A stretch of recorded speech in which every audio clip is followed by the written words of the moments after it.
You know, there's something about walking into a room and feeling like you can breathe again. The sunlight streaming through clean windows, the cozy chair waiting just for you, and every little thing in its place. But let's be honest, how often does that really happen? If you're like a lot of us over 60, you might look around your home and think, where did all this stuff come from? Closets bursting with clothes you haven't worn in years, drawers crammed with old receipts, countertops hidden under knickknacks. It's not just stuff, it's weight, it's stress, and deep down, you know it's time to let go. But here's the good news. Decluttering isn't about losing parts of your life. It's about making room for what truly matters. Maybe you want to host family dinners without tripping over boxes, or finally turn that spare room into a peaceful reading nook. Or perhaps you just want to wake up each morning feeling lighter, calmer, and in control. Whatever your reason, today's the day to start. Over the next little while, we'll walk through 4 simple steps to simplify your home and reclaim that sense of calm you deserve. And don't worry, we're taking this slow, one thoughtful decision at a time. Let's begin with the first step, taking stock. I know. It sounds obvious. But so many of us jump straight into tossing things without a plan, and that's where overwhelm creeps in. Instead, let's start by standing in the doorway of one room, maybe the kitchen, your bedroom, or that corner of the living room that's become a catch-all. Take a deep breath and ask yourself, what does this space need to be? A place for quiet mornings with coffee? A spot to enjoy hobbies without digging through piles? Keep that vision in your mind as you look around. Now, grab a notepad, or even a scrap of paper, and jot down what's working and what's not. Maybe you love the way your bookshelf displays family photos, but the stack of unread magazines on the coffee table makes you sigh every time you see it. Or perhaps your kitchen drawers are so jammed with gadgets you never use that finding a spoon feels like a treasure hunt. This isn't about judgment, it's about awareness. And remember, you don't have to tackle the whole house today. Start small. A single drawer, a shelf, a corner. Progress, not perfection, is the goal. Once you've got a sense of what needs attention, it's time for step 2. Sorting with kindness. This is where we roll up our sleeves, but gently. Take that drawer or shelf you've chosen and empty it completely. Yes, everything comes out. Now, as you hold each item, ask yourself 2 questions. Does this bring me joy or serve a real purpose? And have I used this in the past year? If you hesitate, that's okay. Set those maybe items aside for now. Let me share a story. My neighbor Margaret spent years holding on to her late husband's fishing gear, tucked in the garage. It wasn't until she asked herself, does this honor him, or does it just weigh me down? That she realized donating it to a young neighbor who loved fishing would make her smile every time she thought about it. That's the heart of sorting, honoring your memories while making space for your present. And here's a tip. Use 3 boxes or bags as you sort. Label them keep, donate, sell, and let go. Be ruthless with duplicates. Do you really need 6 mixing bowls? But patient with sentimental items. It's not about erasing your past. It's about curating your future. If you hit a roadblock, pause. This isn't a race. Sip some tea, stretch your legs, and return when you're ready. By now, you've probably noticed something. Decluttering isn't just about things. It's about permission. To keep what you love, release what you don't, and design a home that supports the life you want to live. And guess what? You're already doing it. Those first few drawers or shelves you've tackled, they're proof that small steps add up. So take a moment to celebrate your progress.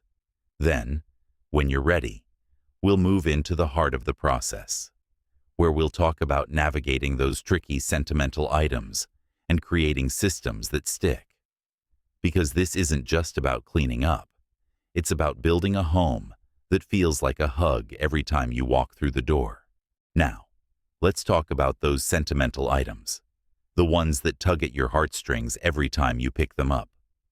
Maybe it's your granddaughter's first finger painting, a box of letters from your parents, or that chipped vase your spouse bought on your honeymoon. These aren't just objects, they're memories, and that's exactly why they're so hard to let go of. But here's the thing. Holding on to everything can sometimes bury the memories we cherish most. Think of it like a photo album. Too many pictures crammed onto one page, and none of them stand out. So, how do we honor these treasures without letting them take over our space? Let's start by giving yourself grace. It's okay to feel a little emotional. In fact, that's a sign of how much these moments meant to you. Take that quilt your mother stitched, for example. My friend Clara had one draped over the back of her couch for years, faded and frayed. She worried that donating it meant forgetting her mom, until she realized folding it neatly at the foot of her bed made her see it more, not less. Sometimes, relocating an item instead of removing it can breathe new life into its story. For the pieces you're truly ready to part with, consider this. Take a photo. Snap a picture of your son's Little League trophy or those holiday decorations your kids made in elementary school. Store the photos in a digital album labeled Sweet Memories. That way, you can revisit them anytime without the physical clutter. And if you're worried about losing the feel of something, like your father's old watch, try passing it on to a loved one. Share the story behind it over a cup of coffee. You'll keep the memory alive in a way that feels meaningful, not heavy. Now, let's move to step 4.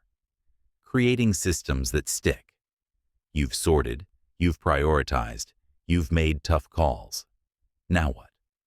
This is where we turn your progress into lasting change.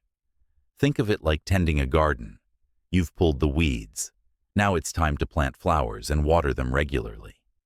Start by asking, where do things naturally land in my home? If mail piles up on the kitchen counter, maybe that's the spot for a small organizer tray. If shoes always end up in a heap by the door, add a bench with baskets underneath. Work with your habits, not against them. My cousin Ed, for instance, used to lose his keys daily, until he hung a hook right by the lamp he turns on every evening. Now, the second he flips that switch, he remembers. Keys go here. Simple, right? Labeling is your friend here, especially for storage bins or drawers. A label maker works, but even masking tape and a marker will do. The goal isn't perfection, it's clarity. And don't be afraid to repurpose what you already own. That pretty cookie tin? It could hold sewing supplies. An old dresser drawer? Slide it under the bed for extra sweater storage. The more your systems feel intuitive, the easier they'll be to maintain. One more tip. Create a donation station. Keep a box or bag in a closet or garage where you can toss items you're ready to part with over time. When it's full, drop it off at your local charity shop or schedule a pickup. This turns decluttering into a habit, not a chore. And if you're worried about slipping back into old patterns, set a monthly 10-minute tidy, a quick sweep of a single room to reset the space. You'll be amazed how those minutes add up. By now, your home isn't just cleaner, it's starting to reflect the life you want to live. A life where every item has a purpose, every corner tells a story, and every day feels a little lighter. And isn't that what we're all after? A little more ease, a little more joy, and a lot less searching for the scissors.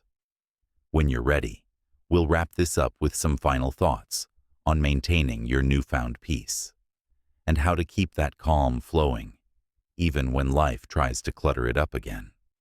Because you've done the hard part. Now, let's make sure it lasts. You've sorted, You've organized. You've created systems that work, and it shows. Walk into your home now, and I bet you feel it. That quiet sense of calm where stress used to live. But let's talk about what comes next. Because life, as we know, has a way of sneaking clutter back in. Whether it's a well-meaning gift from a grandchild, a stack of new catalogs in the mailbox, or that I'll deal with it later pile that magically grows overnight. The secret to keeping your space serene isn't about being perfect. It's about building habits that protect the peace you've worked so hard to create. Think of it like this. Your home is a living, breathing space. Just like you'd water a plant or air out a room, it needs regular care. But this isn't about scrubbing floors or rearranging furniture every week. It's the little things. For example, try the one in, one out rule.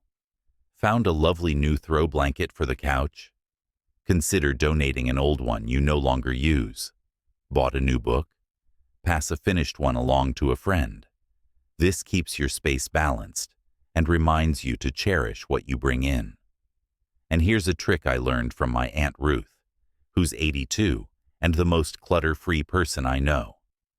Every night before bed, she does a 5-minute reset. She walks through her living room, kitchen, and bedroom, putting stray items back in their homes. A coffee cup in the sink, a pair of reading glasses on the side table, yesterday's newspaper into the recycling. It's not about deep cleaning. It's about resetting the stage for tomorrow. She says it's the reason she wakes up feeling like her home is giving her a hug. Of course, there will be days when things pile up. Maybe you're caring for a loved one, recovering from an illness, or just plain tired. That's okay. Be kind to yourself. Clutter isn't a moral failing. It's a sign that you're living. If the donation box overflows or the mail stacks up, take a breath. Tomorrow is another chance to reset. Remember, this isn't about control. It's about freedom. Freedom to move, to breathe, to focus on what brings you joy. Let's take a moment to look back at how far you've come. You started by taking stock, imagining the life you wanted your home to support.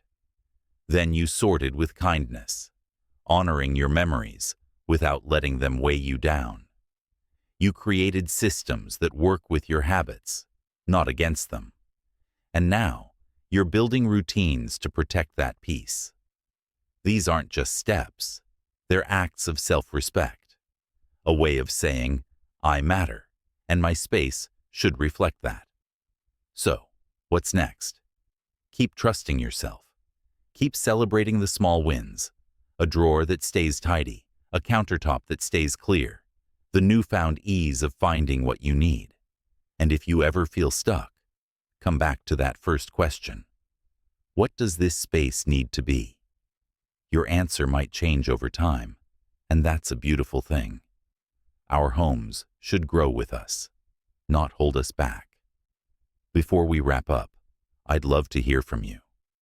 How has decluttering shifted your days? Did you discover a long-forgotten treasure, or finally turn that cluttered corner into a cozy nook?